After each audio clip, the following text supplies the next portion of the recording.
kembali lagi dengan saya Sainah. Di video kali ini saya akan menyampaikan kembali materi bahasa Indonesia, yang mana materi ini adalah tugas dari dosen saya, yaitu Ibu Hayatul Mursyida MPD. Ada dua materi yang akan dibahas di sini. Yang pertama, kesantunan berbahasa, dan yang kedua, keterampilan berbahasa. Membahas kesantunan berbahasa.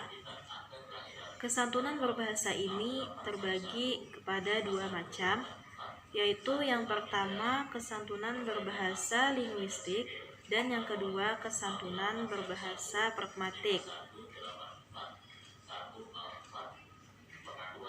Kesantunan linguistik adalah kesantunan yang dinilai dari segi bahasanya.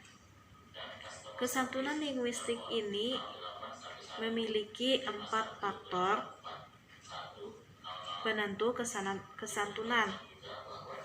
Yang pertama adalah panjang pendeknya tuturan sebuah tuturan.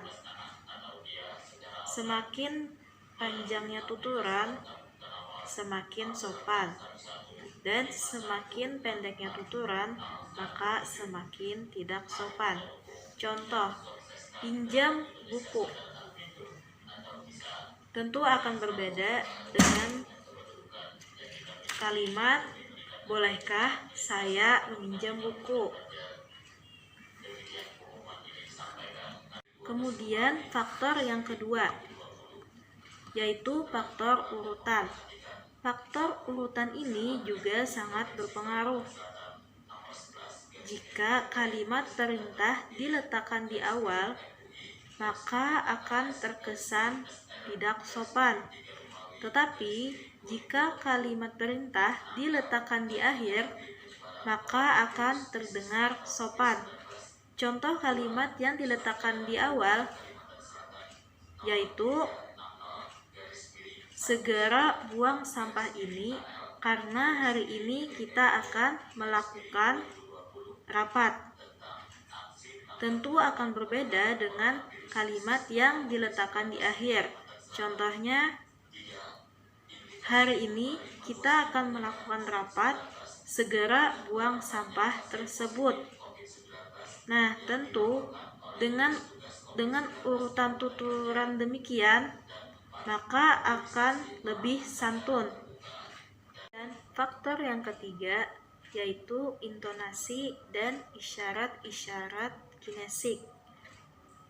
Nah, ketika berbicara atau bertutur kata, intonasi sangat mempengaruhi kesantunan, seperti tinggi atau rendahnya intonasi, atau menekan atau tidaknya intonasi tersebut. Dan isyarat-isyarat kinesik. Isyarat-isyarat kinesik ini adalah mimik wajah, bahasa tubuh, dan juga ekspresi wajah. Itu juga sangat menentukan kesantunan dalam berbicara.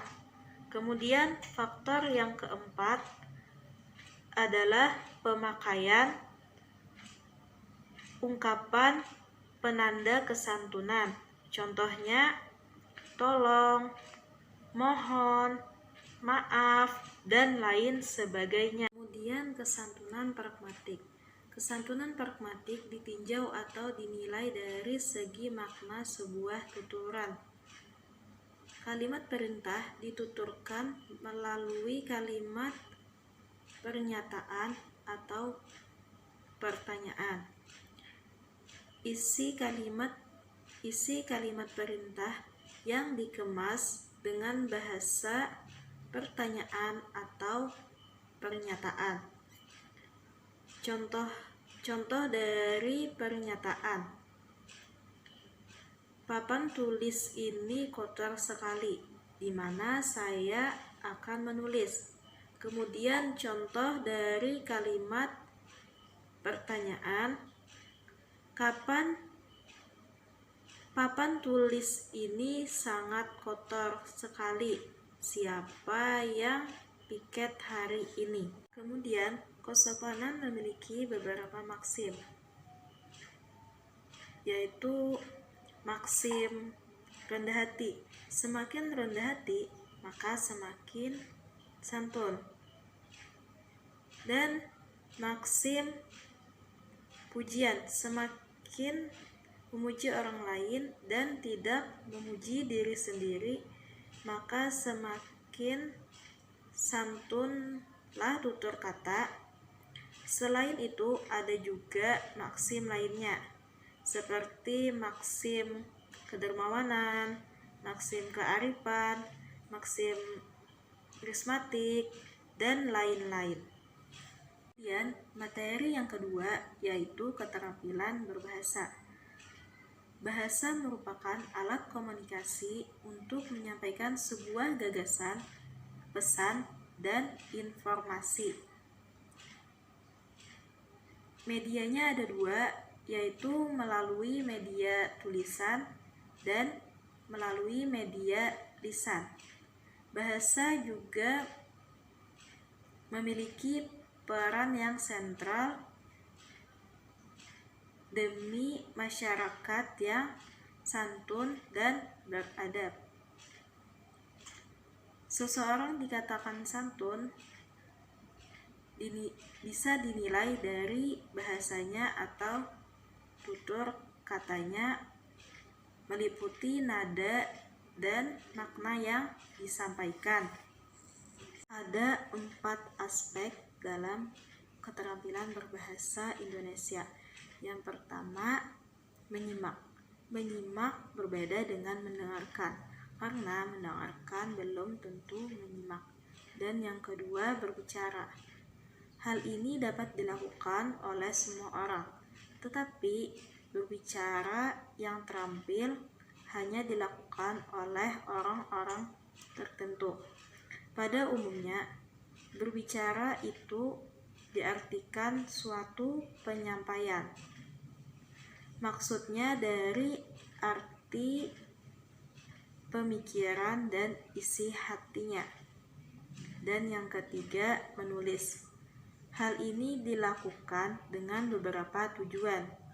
Ada yang hanya ingin mengekspresikan dirinya dan menyampaikan kepada si pembaca, dan ada juga untuk menghasilkan sebuah karya.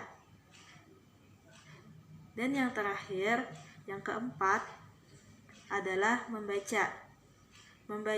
Melalui keterampilan ini, pembaca akan mendapatkan sebuah informasi dari penulis. Membaca ini memiliki beberapa tujuan. Ada yang hanya mengisi waktu luang. Ada yang hanya sebagai hiburan, dan ada juga yang ingin mendapatkan sebuah informasi yang ia butuhkan. Sekian materi ulang dari saya. Salah khilaf mohon dimaafkan. Wassalamualaikum warahmatullahi wabarakatuh.